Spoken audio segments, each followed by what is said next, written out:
7 अक्टूबर 1966 की रात्रि class. Service का समाचार सुनकर बच्चों को ख्याल होगा कि हम भी सर्विस करें।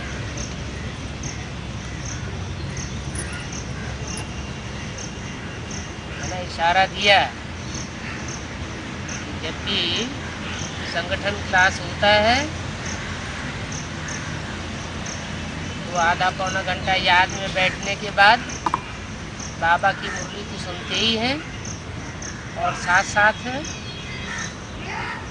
थोड़ा टाइम 10-15 या आधा घंटे का टाइम संगठन क्लास में निकालना चाहिए सर्विस का लेन देन का।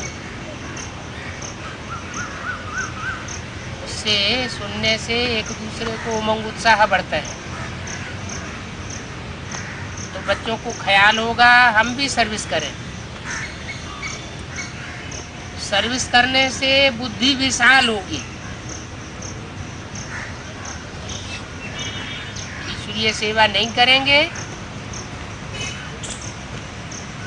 तो ज्ञान अपना संकुचित रह जाएगा, वृद्धि को नहीं पावेगा। दूसरों को कुछ न कुछ सुनाते रहेंगे तो वृद्धि को पाता जाएगा, ज्ञान वृद्धि को पाता जाएगा तो बुद्धि जरूर विशाल होगी।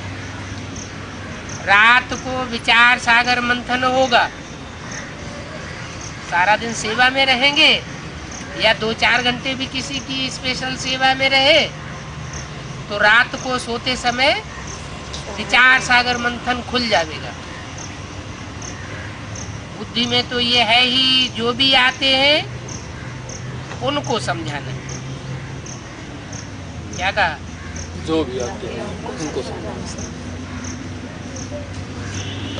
कुआ प्यासे के पास नहीं जाता, प्यासा कुएं के पास आता है। माना जो हमारे पूर्व जन्म के हिसाब किताब के ब्राह्मण होंगे,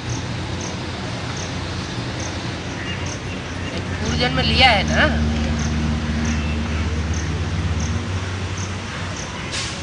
तो जिनसे हमारा कनेक्शन होगा पूर्व जन्म का और वो आत्माएं दोबारा जन्म लेकर के इस दुनिया में फिर से आई हैं, तो वो स्वतः ही हमारे पास आवेंगे।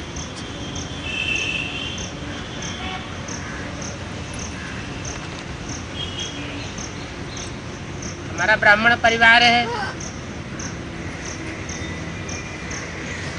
घर परिवार में आग लगती है तो बाहर दूसरों के घर में बुझाने कोई नहीं जाता, पहले अपने घर में प्रयास करता है कि हमारे घर की आग पहले बुझे। तो हमारा भी ब्राह्मण परिवार है, उसमें 2 मतें हो गई हैं। जो नहीं समझते हैं उनकी बुद्धि में क्रोध की अग्नि जल रही है, वाइब्रेशन टकराए रहे हैं,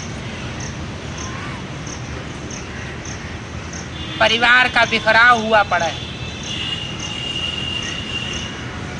तो बाहर वालों को हम जाकर के सेवा न करें, पहले जो अपने परिवार के लोग हैं, माना बीकेज हैं, उनको हम बाप का संदेश देंगे।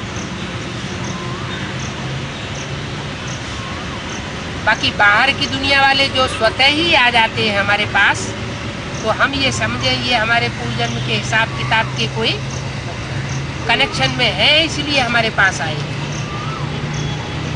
उनको समझाना है। अभी बेहद के बाप से वर्षा मिल रहा है। इस महाभारत लड़ाई के बाद भारत सतयुग होना है।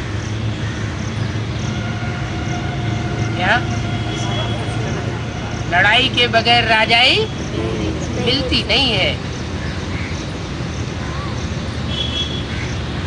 हिस्ट्री में तो लड़ाई दिखाई है, बाहुबल की लड़ाई।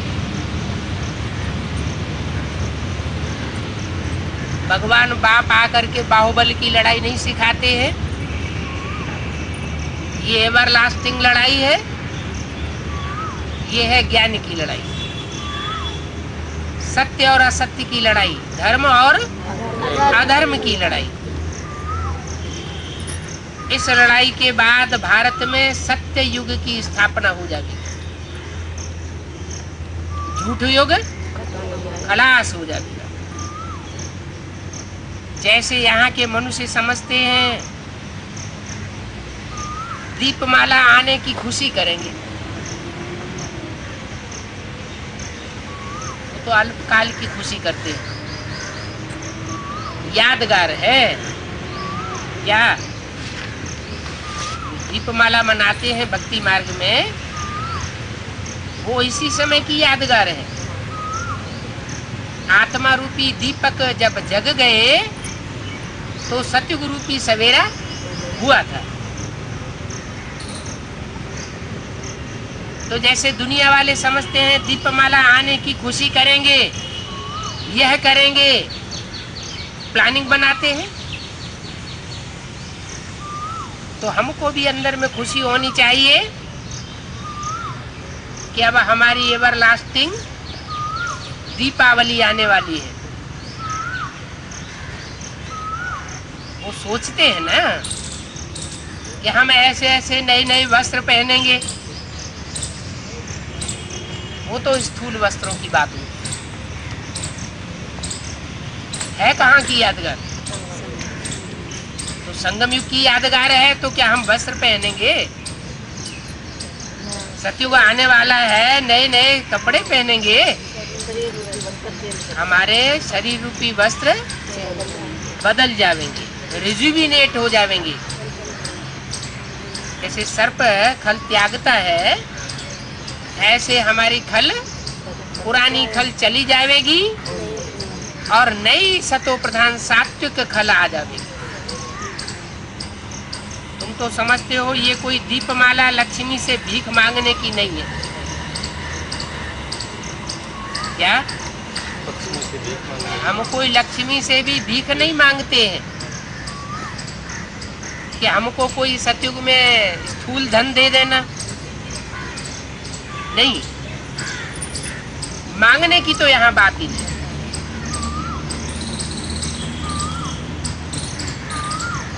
अव्यक्तवाणी में क्या बोला? लक्ष्मी के बारे में, छम छम के बारे में कुछ बोला है? अभी छम छम होने वाली है।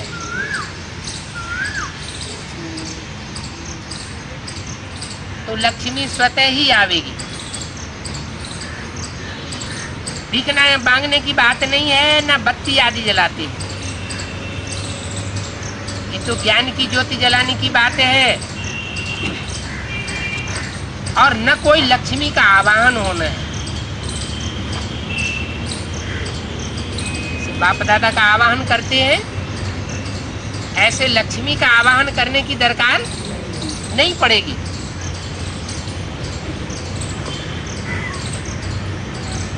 भक्ति मार्ग दुर्गति मार्ग कहा जाता है। हमारा तो ज्ञान मार्ग है। ज्ञान माने जो भी हम करते हैं वो समझ के ही करते हैं, और भक्ति में जो भी करते हैं वो अंधश्रद्धा पूर्वक करते हैं। तो भक्ति मार्ग की बात हम कैसे मनावेंगे? भक्ति तो रावण से आती है, और ज्ञान राम बाप से आता है। भक्ति मार्ग के त्योहार हम नहीं मना सकते, मना वो स्थूल धूपों को जगाने का उपक्रम हम नहीं करेंगे। मुरली में तो यहाँ तक बोल दिया कि शहर में दीपमाला जगाते हैं घरों घरों में। तुम तो नहीं देखने जाएंगे, तुम्हारी बुद्धि में तो बैठा हुआ है। हम तो आत्मा रूपी दीपक को जगाते हैं।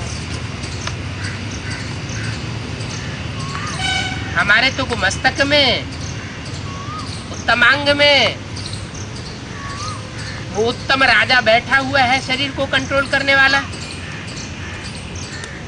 वो जागती ज्योति हम सदा जलावे।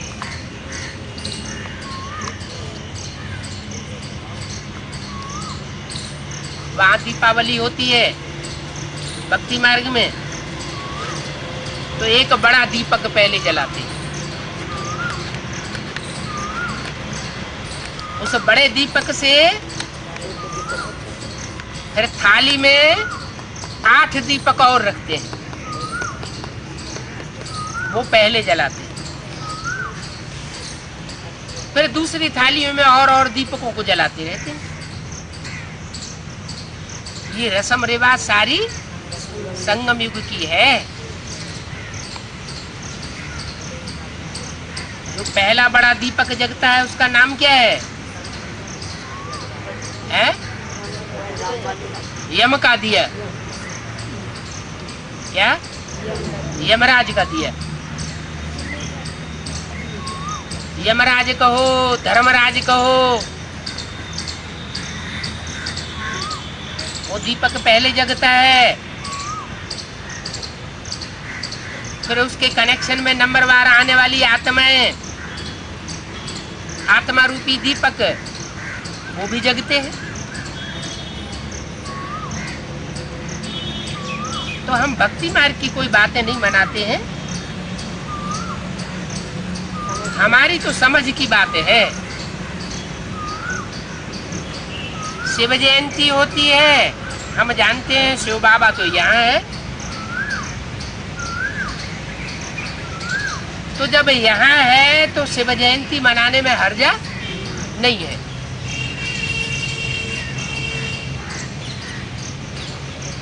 भक्ति मार्ग में तो होता ही नहीं। मान लेते हैं, क्या मान लेते हैं? परमात्मा है यहाँ, भगवान सर्वव्यापी है।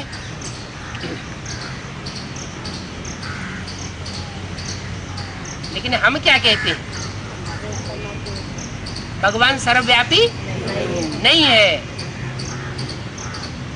अच्छा, सिर्फ इतना ही कहते हैं कि भगवान सर्वव्यापी नहीं है कि इसके आगे और भी कुछ कहते हैं। हम ब्राह्मणों में भी 2 वर्ग हो गए। एक वर्ग कहता है कि भगवान सर्वव्यापी नहीं है, सिर्फ इतना ही उनको मालूम है। क्या? कि भगवान सर्वव्यापी नहीं है।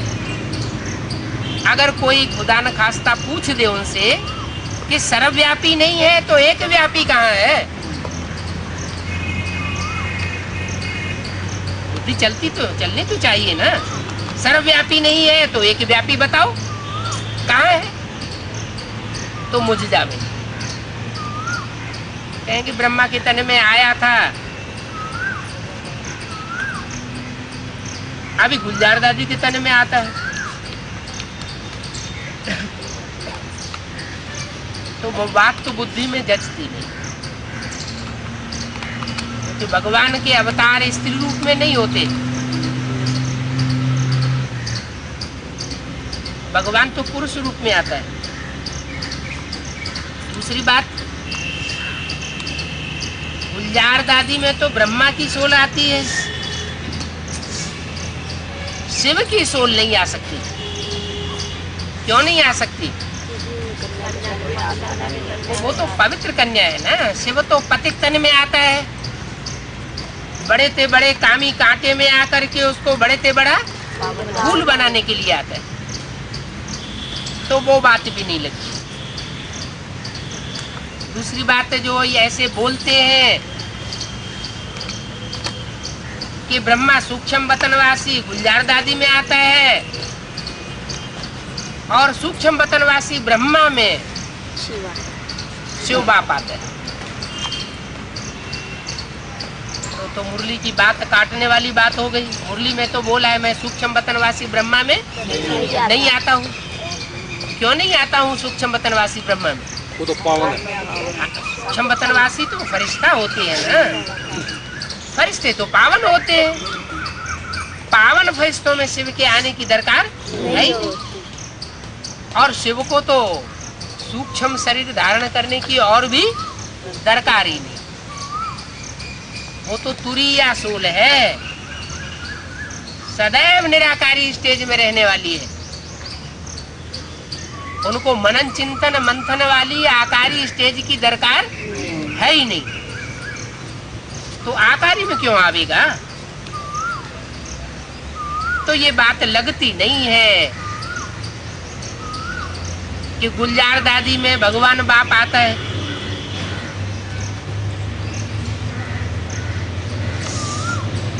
जिज्ञासुओं को बहलाने के लिए बोल देते हैं। अब बाबा ने तो बोला है मुरली में कि मैं तुम बच्चों को साथ लेकर के जाऊंगा, साथ रहेंगे, साथ जिएंगे, साथ खेलेंगे, खाएंगे और साथ साथ जाएंगे। बाप का बच्चों से वायदा है, अकेले वापस नहीं जाएंगे। तो वायदा बीच में तोड़ सकते हैं क्या? बाप को तो कहा ही जाता है त्रिमूर्ति से। कई बार बोला है कि शिव जयंती नहीं बोलनी चाहिए। क्या बोलना चाहिए? त्रिमूर्ति शिव जयंती बोलना चाहिए। तो त्रिमूर्ति शिव जयंती का मतलब ही है कि तीन मूर्तियों की जय जयकार हो जाए। सारे विश्व में एक ब्रह्मा की मूर्ति की तो जय जयकार हुई, उसका भी अभी आधा स्वरूप रह गया है।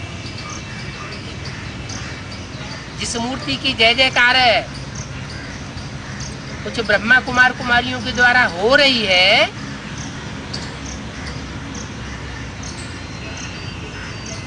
उनकी मूर्तियां मंदिर नहीं बनाए जाते, पूजन नहीं होता है। उनका एक दूसरा रूप और भी है जिसका पूजन होता है। ब्रह्मा नाम है लेकिन शरीर तो पुरुष का था। तो ब्रह्मा का पूरा पार्ट संपन्न नहीं कहा जा सकता। जिस ब्रह्मा के लिए बोला है कि ब्रह्मा द्वारा स्वर्ग के गेट खोलूंगा, ब्रह्मा द्वारा स्वर्ग की स्थापना, देवी देवता सनातन धर्म की स्थापना, तो वो कार्य तो अभी रहा हुआ। आधा काम हुआ, ब्रह्मा द्वारा ब्राह्मण धर्म की स्थापना हुई।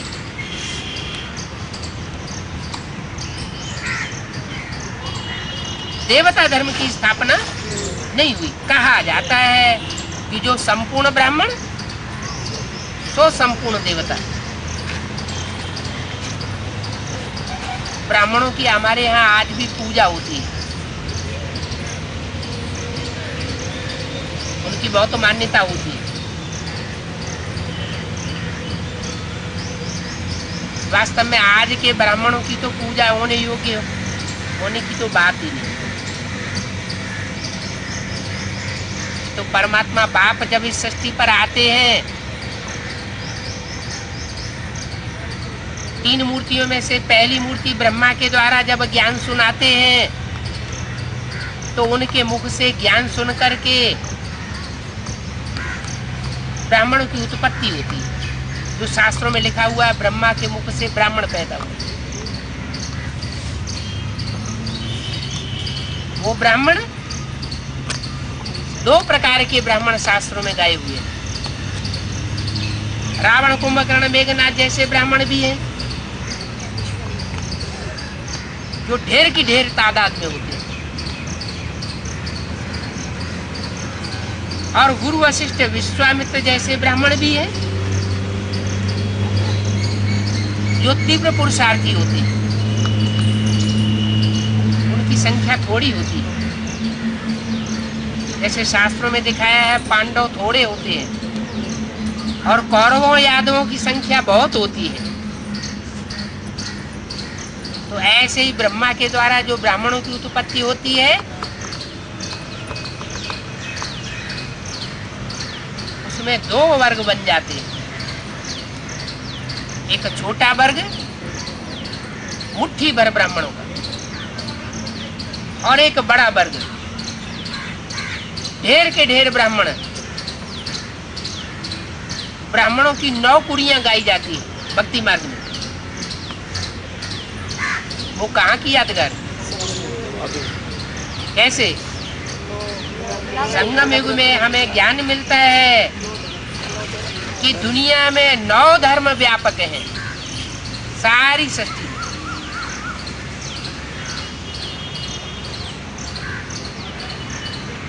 देवता धर्म जो सबसे आदि का है, इसे सनातन धर्म कहते हैं।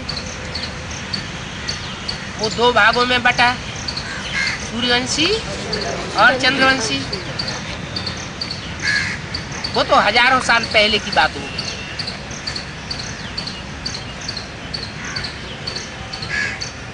बाद में द्वैतवादी धर्म पिताएं आए। इब्राहिम, बुद्ध, क्राइस्ट, गुरु नानक, शंकराचार्य, और इन्होंने आकर के जो दूसरे दूसरे मतांतर फैलाए,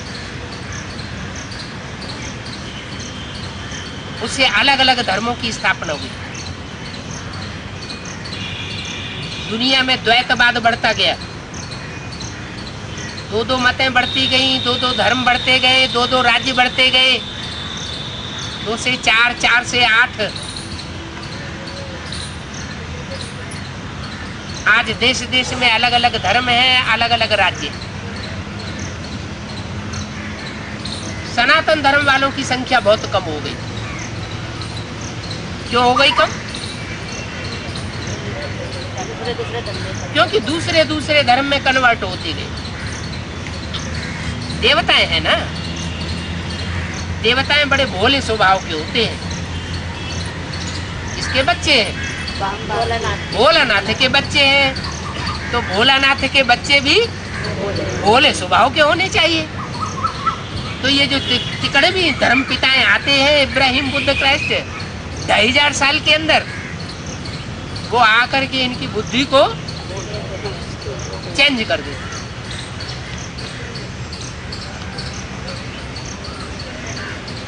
सब देवताओं की बुद्धि को चेंज नहीं करते, उनका भी हिसाब है। किन की बुद्धि को परिवर्तन करते हैं? बाबा कहते हैं कल पहले मिसल। जिन्होंने कल पहले किया था कन्वर्शन, वही कन्वर्ट हो गया। आत्मा में अपने अपने पार्ट नुधे हुए हैं।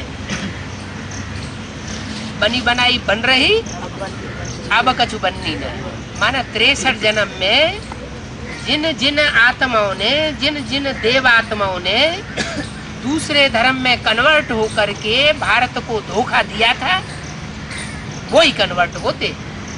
सब कन्वर्ट नहीं होते। जो सूर्यवंशी है वो तो बिल्कुल कन्वर्ट नहीं होते। क्यों? क्योंकि गीता में लिखा है जब मैं आता हूं तो सबसे पहले सूर्य को ज्ञान सुनाता हूं, और सूर्य से जो जनरेशन पैदा होती है वो सूर्यवंशी कही जाती है। जैसे कहते हैं रघुवंशी, कोई राजा रघु नाम का कोई हुआ, उनसे जो जनरेशन पैदा हुई वो रघुवंशी। ज्ञान चंद्रमा, चंद्रमा से जो पैदाइश हुई वो चंद्रवंशी। ब्रह्मा से जो पैदाइश हुई वो ब्राह्मणवंशी। ऐसे ही 3 संप्रदाय हो गए भारतवर्ष में, विशेष सनातन धर्मियों के। ब्रह्म समाजी, वैष्णव संप्रदाय, इसको फॉलो करने वाले विष्णु को, विष्णु के फॉलोअर्स अर्थ में वैष्णव, और शैव संप्रदाय। जिन्होंने शिव को फॉलो किया वो शैव कहे गए। तो ये 9 कुरियां बनी ब्राह्मणों की। जो 9 ऋषि गाए जाते हैं शास्त्रों में, ऋषि माना पवित्र रहने वाली आत्मा, उनके गोत्र चले। काश्यप गोत्र, भारद्वाज गोत्र, तो ये सब यहाँ की बातें हैं। सूर्यवंशी और चंद्रवंशी मिलकर के सतयुग स्थापन होता है। वहां कोई भी दूसरे वंश के लोग नहीं होंगे। अगर होंगे तो उनको कन्वर्ट होना पड़ेगा। क्या? उनको अपने धर्म का जो मतांतर है वो मर्ज करना पड़ेगा। अभी स्थापना हो रही है। वो बाबा मतांतर खत्म क्यों नहीं होता उनका? मतांतर कौन खत्म करेगा? विनाश किसके द्वारा गाया हुआ है? शंकर के द्वारा अनेक धर्मों का विनाश गाया हुआ है ना।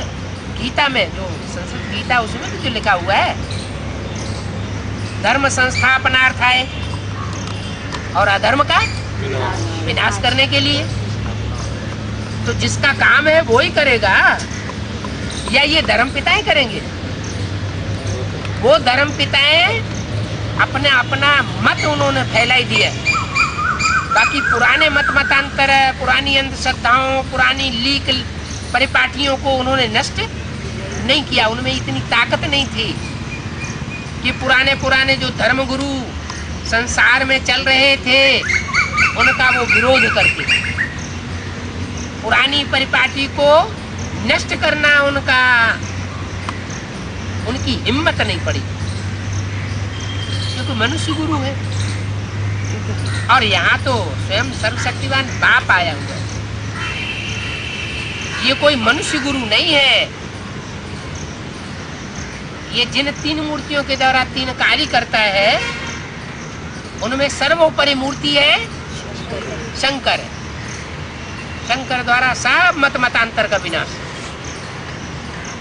सब अधर्मियों का विनाश, सभी धर्म तामसी हो गए, सबका खलासा कराई देते। एक सद्धर्म की स्थापना होती। तो एक सद्धर्म की स्थापना किसके द्वारा? ब्रह्मा द्वारा। वो तो ब्रह्मा कुमारी ईश्वरी विश्वविद्यालय में ब्रह्मा द्वारा सद्धर्म की स्थापना हो गई।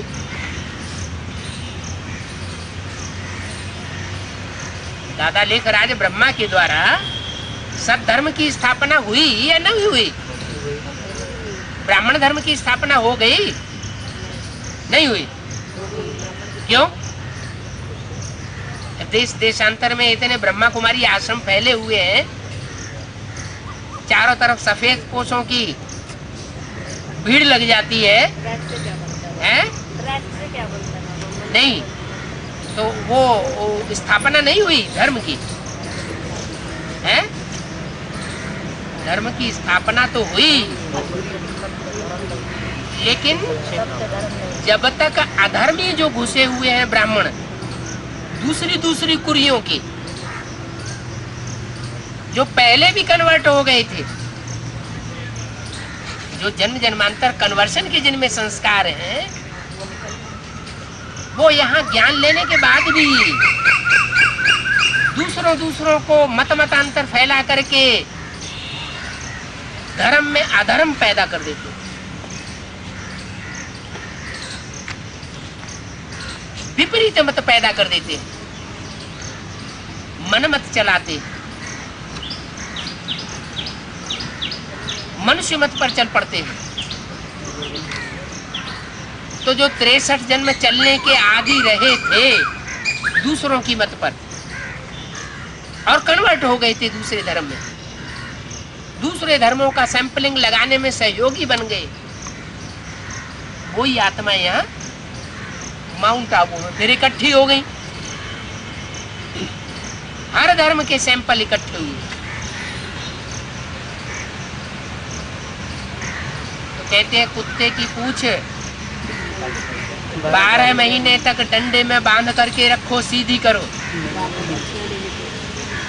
और 12 महीने या 12 साल के बाद भी अगर निकालेंगे तो फिर टेढ़ी की टेढ़ी निकलेगी। तो यही हाल उन आत्माओं का है। भले कितना भी श्रेष्ठ ज्ञान शिव बाबा ने आकर के ब्रह्मा द्वारा दिया, लेकिन वो आत्माएं अपने स्वभाव संस्कार से बाज नहीं आती। जो जिस धर्म का होगा वो उसी की बात मानेगा। इसका प्रूफ भी मिल रहा है। मानते भी हैं, कह भी देते हैं आपकी बातें सब सच्ची है, लेकिन जब तक कुमारका दादी नहीं मानेंगी, जगदीश बाई नहीं मानेंगे, तब तक हम मानने वाले नहीं। इसका मतलब क्या हुआ कि मुरली में जो वाक्य महावाक्य बाबा ने बोल दिया वो सच्चा साबित होना है। मुरली में बोला है जो जिस धर्म का होगा वो उसी की बात मानेगा। कुमारका दादी के धर्म का होगा तो कुमारका दादी की बात मानेगा। जगदीश भाई के धर्म का होगा तो जगदीश भाई की बात मानेगा। जगदीश भाई तो आखिरी जन्म में आर्य समाजी थे, तो उनकी तो कल्प कल्पांतर की नूद है ना, क्या कि उनको हर आखिरी जन्म में जाकर के आर्य समाजी धर्म में कन्वर्ट होना। तो उनको जो फॉलो करने वाले होंगे वो उन्हीं की बात मानेंगे। बल उनका शरीर छूट गया, शरीर छूटने के बाद भी क्योंकि अकाले मृत्यु हुई है, ब्रह्मा को याद करने वाली आत्मा थी, जैसे को याद करेगी अंतमते सो वैसी ही गति होगी। तो बड़ी बड़ी दीदी दादियों दादाओं के जब शरीर छूटते हैं तो उनकी अकाले मौत हो जाती है। जैसे ब्रह्मा का हार्ट फेल हुआ था, अचानक शरीर छोड़ा, सूक्ष्म शरीर धारण करना पड़ा। ऐसे ही जगदीश भाई ने भी सूक्ष्म शरीर धारण किया हुआ है। सूक्ष्म शरीर धारण करने के बाद आत्मा की शक्ति बढ़ जाती है। 1 सेकंड में कहां से कहां पहुंच सकती है। जब तक शरीर का बंधन था तो लोकलाज का बंधन था, चाहते हुए भी वो एडवांस पार्टी वालों के बीच में नहीं आ सकते थे, क्योंकि लोकलाज का बंधन खाता है। और अभी तो वो आत्मा स्वतंत्र हो गई। स्वतंत्र होने के बाद जो एडवांस पार्टी की आत्माएं उनकी कैटेगरी के बीज हैं, माने आर्य समाजियों के बीज हैं, उनमें प्रवेश करके वो अपना ज्ञान का डोज ले रही। जब पूरा एडवांस नॉलेज उनकी बुद्धि में बैठ जाएगी तो जो उनके फॉलोअर्स हैं वो भी कन्वर्ट होंगे। तब तक वो भी मानने वाले नहीं है।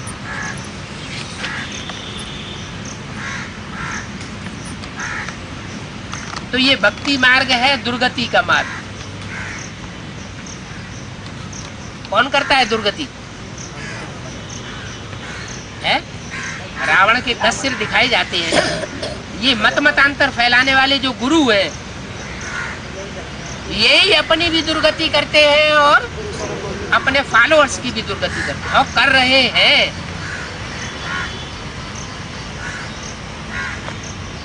तुम बच्चे तो भक्ति मार्ग की बातें नहीं मानेंगे, क्योंकि तुम्हारी बुद्धि में तो बाप का दिया हुआ ज्ञान बैठा हुआ है। तो तुम भक्ति मार्ग के त्योहार नहीं मना सकते। तुम्हारी बुद्धि में है कि शिव बाबा तो यहाँ आया हुआ है, तो तुम्हारी तो रोज जयंती है। क्या? रोज शिव जयंती, रोज शिव बाबा आते हैं और हमको ज्ञान का डोज देते हैं। तो जयंती तुम बच्चे रोज मनाते हो, तो भी क्या करते हो? मनुष्यों को समझाते हो। क्या? वो तो जन्मदिन मनाते हैं तो ढोल मजीरे बजाते हैं, भक्ति मार्ग में। और तुम क्या करते हो? हम ज्ञान के बाजे बजाते हैं। कोई आवेगा तो उसको ज्ञान वीणा सुनावेंगे। इसको पता नहीं है कि शिव जयंती वास्तव में कब हुई। अरे किसको पता नहीं है, लेकिन जो बाप के पक्के बच्चे हैं उनको तो पता होना चाहिए कब हुई है। शिव जयंती कब हुई है? कब हुई? 1936 अरे सन 36 में। 36 में क्यों नहीं? 36-37 में क्यों नहीं हुई है? जब जन्म होता है तो बच्चा गुप्त से प्रत्यक्ष होता है। पहले गर्भ में होता है तो गुप्त होता है, बाहर आता है तो संसार के सामने प्रत्यक्ष होता है। गर्भ में जब आत्मा प्रवेश करती है तो जयंती जन्मदिन नहीं मनाया जाता। माँ को पता चलता है कि पेट में कुछ चुरुपुर हो रही है, हलचल हो रही है, लेकिन और किसी को पता नहीं पड़ता, तो वो जयंती नहीं मनाई जाती। ऐसे ही सन 36-37 में कोई को पता नहीं चला, बच्चों को पता ही नहीं चला कि शिव ने कब प्रवेश किया। मिसाल दिया, ब्रह्मा के तन में शिव आते हैं तो क्या ऐसा ब्रह्मा को पता चलता है? नहीं, इनको भी पता नहीं चलता। कब आते हैं कब चले जाते हैं मालूम ही नहीं पड़ता। हाँ, बाद में पता चलता है कि ये पॉइंट तो हमारी बुद्धि में कभी आई नहीं थी, जरूर ये शिव बाबा ने आकर के बताई। तो शिव जयंती का किसी को पता नहीं है कि शिव जयंती कब हुई, नहीं पता है। नहीं पता है तो सन 76 को बाप का प्रत्यक्षता वर्ष कैसे मनाई लिया है? अरे वर्ष मनाया, दिन का पता तो नहीं है। सन 76 में कौन से दिन शिव बाप ने प्रवेश किया दूसरी मूर्ति में, वो तो किसी को पता नहीं है। क्यों? क्योंकि बाप का विरुद्ध है, फादर सोस सन्स। बाप आकर के पहले बच्चों को प्रत्यक्ष करता है, और बच्चों में भी अव्वल नंबर बच्चा कौन है? शंकर। जगदम्बा तो बच्ची हो गई। बच्चों में भी अव्वल नंबर बच्चा कौन है? ब्रह्मा। सतयुग में पहला बच्चा कौन पैदा होगा? ब्रह्मा पैदा होगा ना। तो जब तक ब्रह्मा की सोल इस साकार सृष्टि में प्रैक्टिकल में प्रत्यक्ष न हो जाए कि किस तन के द्वारा पार्ट बजाई रही है, जब तक कृष्ण की जयंती न हो जाए तब तक बाप अपनी जयंती प्रत्यक्ष करने वाला नहीं है। भले सन 76 में बाप की जयंती मनाई ली, वो तो बाप की जयंती मनाई, लेकिन परिपूर्ण जयंती नहीं। वो रात्रि के 12 बजे वाली विदेशियों की जयंती कह सकते हैं। क्यों? विदेशी तो जयंती मनाते भी नहीं। अगर मनाई होती तो सन 76 में जिन्होंने पहचाना वो बाद में विरोध नहीं करते। इन विदेशी बच्चों ने, विदेशी बीज रूप आत्माओं ने सन 76 में बाप को पहचाना, वो विदेशियों के द्वारा बाप प्रत्यक्ष तो हुआ, लेकिन बाद में वो विदेशी खुद अज्ञान की नींद में सो गए। तो जो भी प्रत्यक्षता हुई न हुई बराबर हो गई।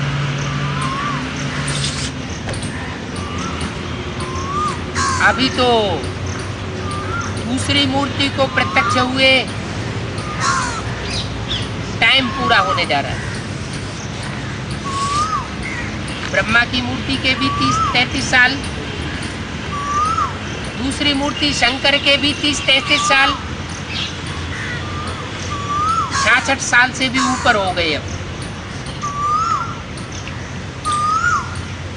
अभी तो तीसरी मूर्ति के प्रत्यक्ष होने की वेला आ गई।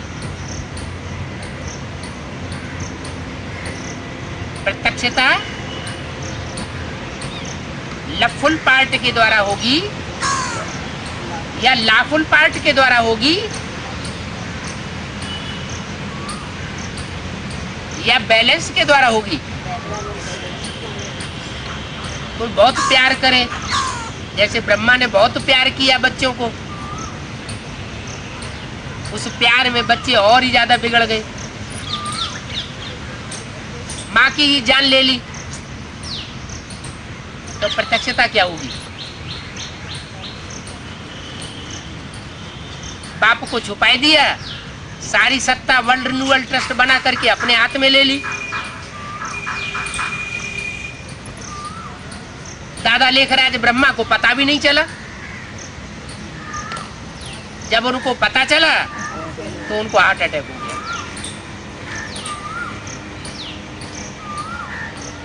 तो ये हिस्ट्री की बातें हैं कि जो विदेशी होते हैं वो अपने बाप को भी मार करके राजाई अपनी मुट्ठी में कर लेते हैं। लंदन की भी हिस्ट्री में ये बात आई है और हिंदुस्तान की हिस्ट्री में भी ये बात आई है। क्या औरंगजेब ने क्या किया था?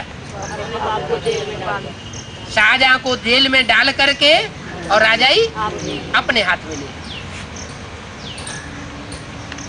ये सब शूटिंग होती रहती है, रिहर्सल होती रहती है, ड्रामा जू मिसल आगे बढ़ता रहता है।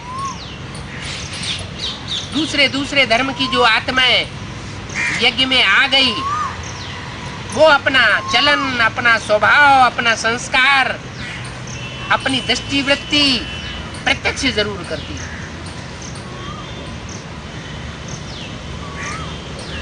तो सन 76 में बाप की प्रत्यक्षता वर्ष तो मनाई गई, लेकिन बाप प्रत्यक्ष हुआ नहीं। होता कब है? जब तीसरी मूर्ति प्रत्यक्ष होती है। लफुल ब्रह्मा का स्वरूप और लाफुल राम वाली आत्मा का स्वरूप। सूर्य और चंद्र, ये दोनों के संस्कार मिलकर के जब एक हो जाए, न बहुत प्यार से काम चलता है और न बहुत मार से काम चलता है। कड़क होने से भी काम नहीं चलता। अकेला दिल की भावना से काम किया जाए वो भी उचित नहीं। अकेला दिमाग चला जाए तो दिमाग का चलाना भी सफलता नहीं प्राप्त करेगा। दिल और दिमाग दोनों का बैलेंस होना चाहिए, तो वो तीसरी मूर्ति में होता है। इसलिए तीसरी मूर्ति प्रत्यक्षता के निमित्त बन जाती। उसके लिए बोला जो तीसरी मूर्ति लक्ष्मी कहो, महालक्ष्मी कहो, वैष्णो देवी कहो, प्रत्यक्षता के निमित्त है। क्योंकि दुनिया के सब काम कौन सी पावर से होते हैं? दुनिया में जो भी श्रेष्ठ काम होते हैं, उन श्रेष्ठ कामों की प्रत्यक्षता, उनका प्रभाव जो बिखरता है संसार में, वो कौन सी पावर से होता है? चाहे सतयुग हो, चाहे त्रेता हो, चाहे द्वापर हो, चाहे कलयुग हो, कौन सी पावर है जो दुनिया को चलाती है? प्योरिटी की पावर। तो 3 मूर्तियों में वो विष्णु मूर्ति निमित्त बनी हुई, उसके अंदर जन्म जन्मांतर के संस्कार हैं प्योरिटी के।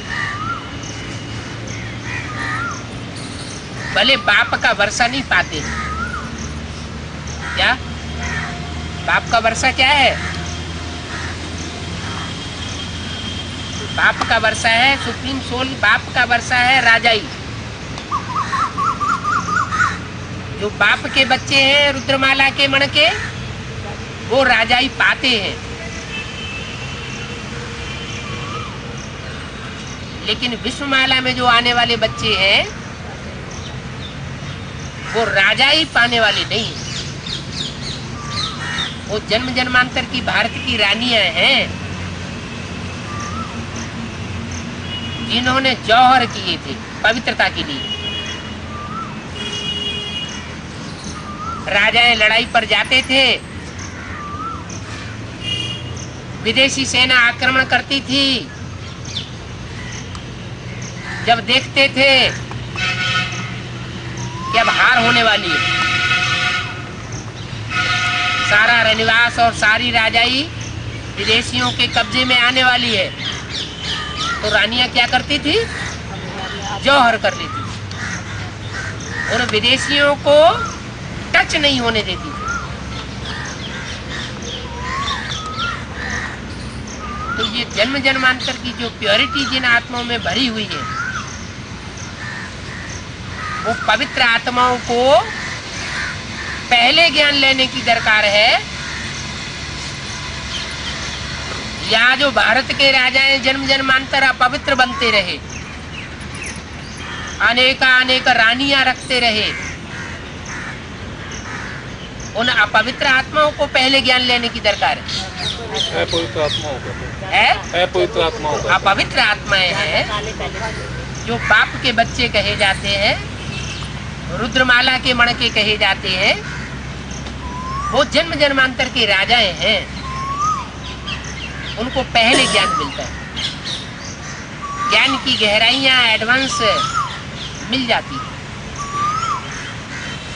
लेकिन क्योंकि बहुत मैला कपड़ा है, गंध ज्यादा भरी हुई है, तो पानी भी उसके लिए ज्यादा चाहिए, टाइम भी उसके लिए ज्यादा चाहिए, साफ ही नहीं होता है। कितनी रगड़ करो फिर भी सुधरते नहीं।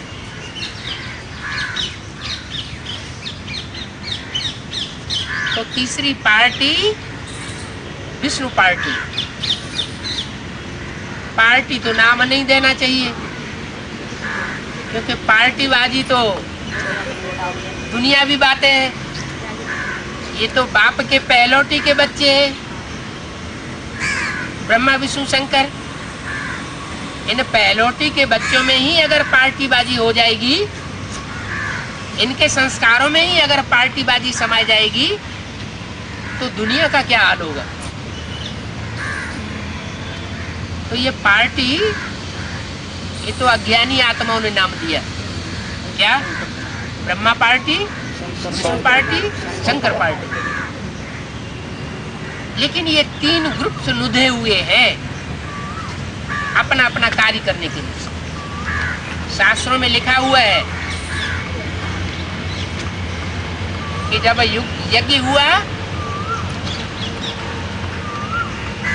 तो यज्ञ को विध्वंस कर दिया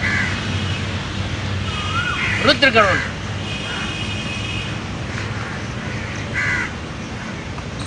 तो ये ज्ञान यज्ञ चल रहा है। बेसिक नॉलेज का भी यज्ञ है,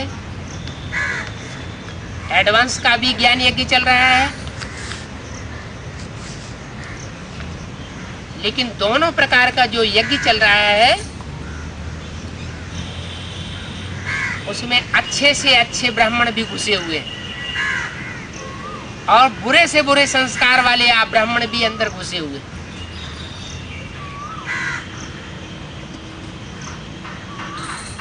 अभी वर्गीकरण की सेवा चल रही है।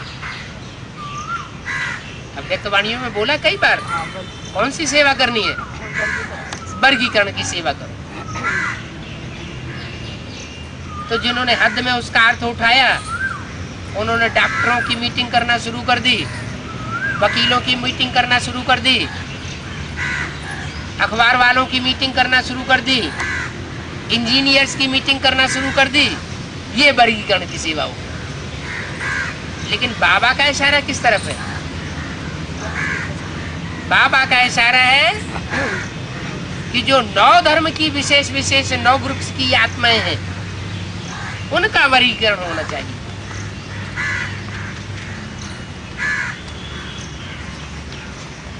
तो स्थापना होगी, स्थापना के साथ साथ विनाश भी होता है। एक तरफ सूर्यवंशी ग्रुप की प्रत्यक्षता होगी और दूसरी तरफ और दूसरे जो ग्रुप्स हैं वो सब डाउन होने लगे। एक भी पावरफुल संगठन तैयार होने पर एक दूसरे मणके को, एक दूसरे ग्रुप को खींचते हुए अंत में 108 की माला का संगठन एक हो जाएगा। ऐसे अव्यक्त वाणी में बोला गया। इसका मतलब क्या हुआ कि जो 9 वर्ग हैं, जो ब्राह्मणों की 9 कुड़ियां हैं, वो 9 कुड़ियां प्रत्यक्ष अलग अलग दिखाई देनी चाहिए। जो पहली कुड़ी के ब्राह्मण हैं सूर्यवंशी, उनका संगठन पहले एक दिखाई देगा। वो संगठन इतना पावरफुल होगा जिसके लिए बोला हुआ है, ये पांडवों का किला ऐसा बन जाएगा जिसमें एक भी विकारी पांव रख नहीं सकेगा। अभी तो सब घुस जाते हैं, पता ही नहीं लगता कौन किस ग्रुप का है, किस पार्टी का है, इस्लाम धर्म का है, क्रिश्चियन धर्म का है या किस ग्रुप का है। अभी ये वर्गीकरण की सेवा जल्दी ही पूरी होने वाली। उसमें सूर्यवंश और चंद्रवंश पहले प्रत्यक्ष होंगे। सूर्यवंशी चंद्रवंशी ग्रुप को खींच लेंगे। क्या सूर्यवंशी जो है वो चंद्रवंशी ग्रुप को खींचेंगे और बरबस उनको अपने स्वभाव संस्कार सूर्यवंशियों में मर्ज करने पड़े। इसलिए क्या बोला है, राधा चंद्रवंशी कृष्ण सूर्यवंशी। सूर्यवंशी कृष्ण तो चंद्रवंशी राधा के यहाँ जा न सके। तो फिर क्या होता है, जरूर चंद्रवंशी राधा को आना पड़ेगा, सूर्यवंशी कृष्ण के पास आना पड़ेगा।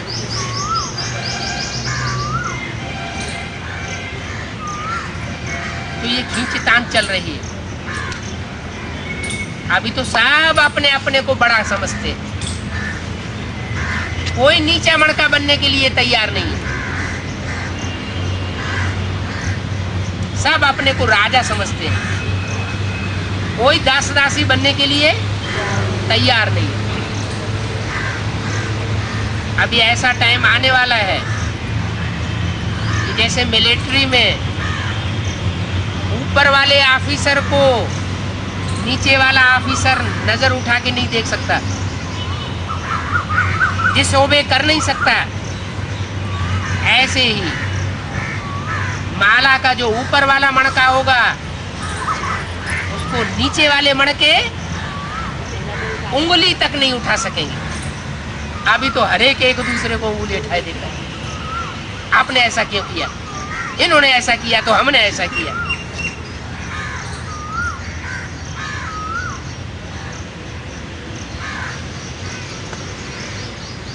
तो अभी प्रत्यक्षता हुई नहीं है। क्या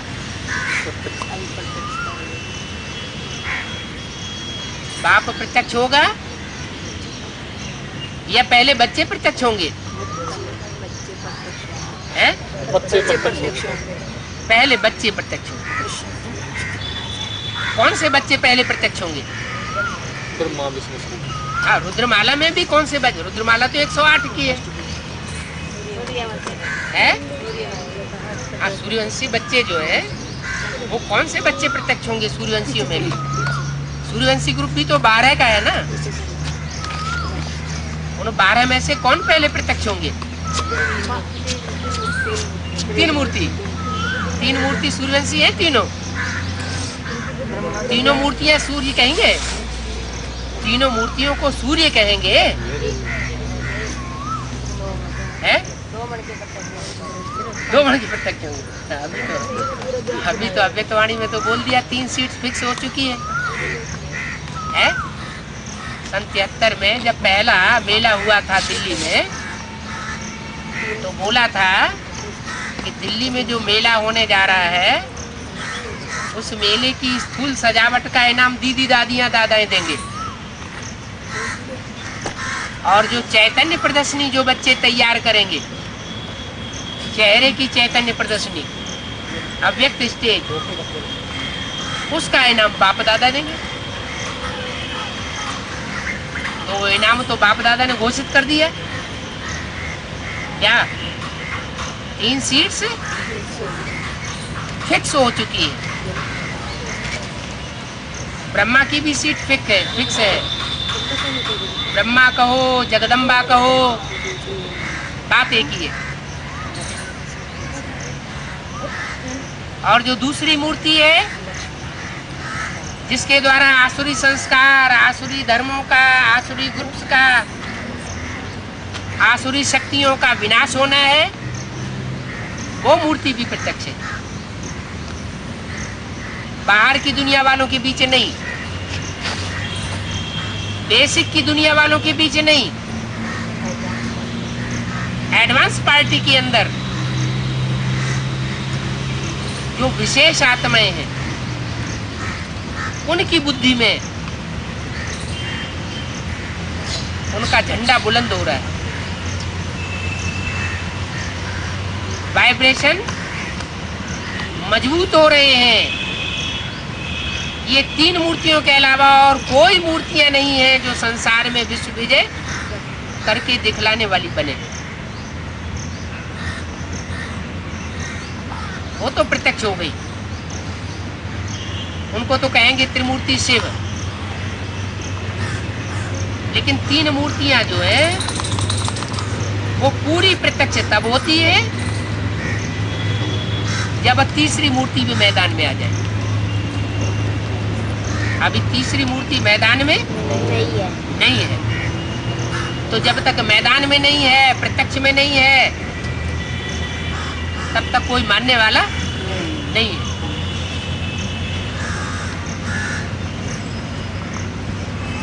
वो तो त्रिमूर्ति शिव की बात हो गई। त्रिमूर्ति शिव तो अपने को बाद में प्रत्यक्ष करेगा। पहले कौन प्रत्यक्ष होते हैं? पहले अष्टदेव प्रत्यक्ष होते हैं। जो सूर्यवंशी 8 बच्चे हैं वो पहले प्रत्यक्ष होते हैं। वो पूर्वजों का ग्रुप है। सारी दुनिया की आत्माएं उन पूर्वजों को मानती है। खास करके दक्षिण भारत में अष्टदेव की मूर्तियों की बहुत मान्यता है। तो शिव जयंती होने से पहले वो 8 आत्माओं का संगठन प्रत्यक्ष होना है।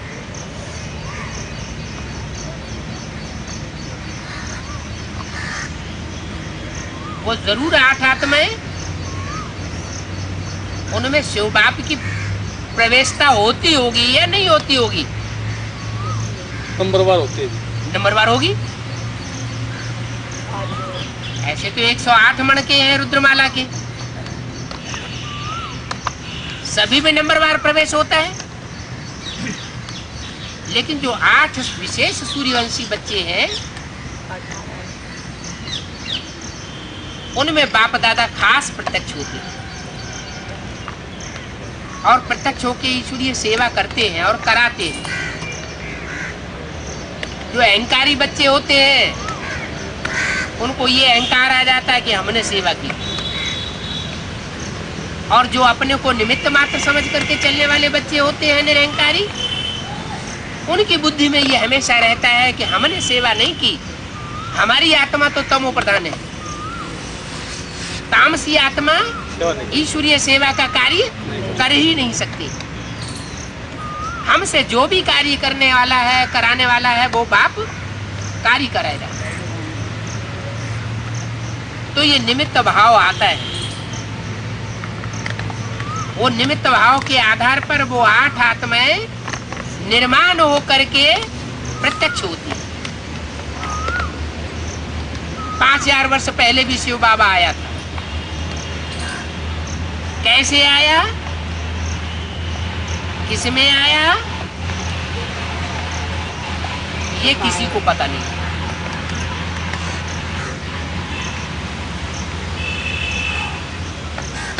तीन मूर्तियों में आया। त्रिमूर्ति शिव तो कहते हैं, लेकिन त्रिमूर्ति शिव पहले प्रत्यक्ष होता है या पहले बच्चे प्रत्यक्ष होते हैं? पहले कौन प्रत्यक्ष होता है?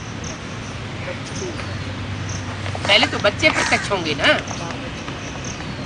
लिखा हुआ है बाप ब्रह्मा द्वारा स्थापना करते हैं। काय की? ब्राह्मण धर्म की तो स्थापना हो गई। नंबरवार ब्राह्मण बेसिक से ही निकलने लगे। नंबरवार पवित्रता की धारणा की कर रहे। पवित्र को ब्राह्मण कहा जाता है, अपवित्र को ब्राह्मण नहीं कहा जाता। तो नंबरवार ब्राह्मण तो तैयार हुए, लेकिन ब्रह्मा द्वारा स्वर्ग के गेट खुले हैं ये नहीं कहा जा सकता। हाँ, अभी अव्यक्त वाणी में ये बोल दिया है कि न्यू वर्ल्ड की सौगात तुम बच्चों को बाप दादा ने दी है। क्या? न्यू वर्ल्ड की सौगात तुम बच्चों को बाप दादा ने न्यू वर्ल्ड की सौगात दी है। और 2 साल से जो अव्यक्त वाणियां चल रही है, उन अव्यक्त वाणियों में जो खास बातचीत बाप दादा की हो रही है वो अष्ट देवों से हो रही है। उनसे बोला कि तुम बच्चों को न्यू वर्ल्ड की सौगात दी है, उसमें आना जाना करते हो ना।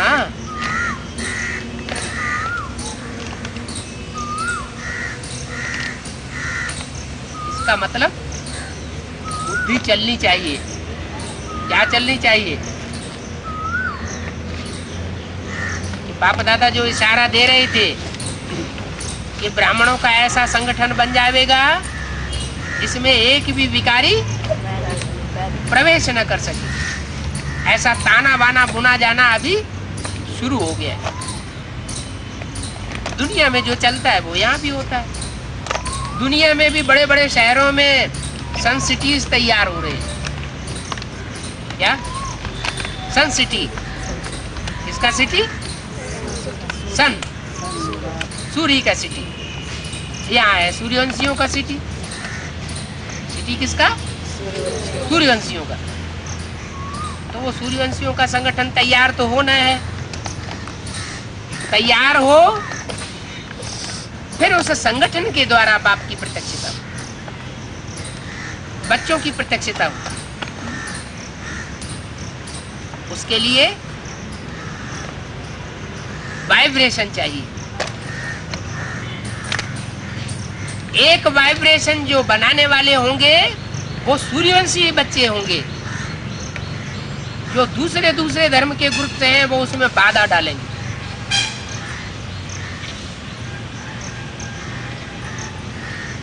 और बाधा डाल करके उस संगठन को बिगाड़ने की चेष्टा करेंगे।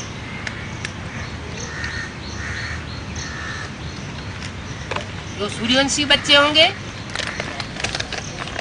वो उसको संवर्धन करने में लगेंगे। अंदर अंदर से हर एक को भाषणा तो आती है, क्या सरेंडर्ड हैं तो और नॉन सरेंडर्ड हैं तो, कि हम उस ग्रुप में जाने लायक हैं या नहीं। क्योंकि अव्यक्तवाणी में बाप दादा ने बोल दिया है, अभी चेहरे तैयार हो रहे हैं। क्या अभी फीचर्स तैयार हो रहे हैं। कोई के देवी देवताओं के फीचर्स तैयार हो रहे हैं और कोई के राक्षस राक्षसियों के फीचर्स तैयार हो रहे हैं।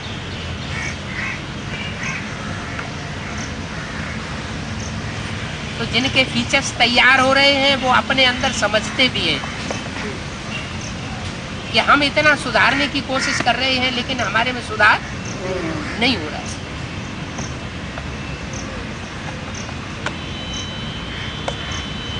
माना विनाश भी चालू है। अगर अंदर से हीनता की भावना आना शुरू हो जाए,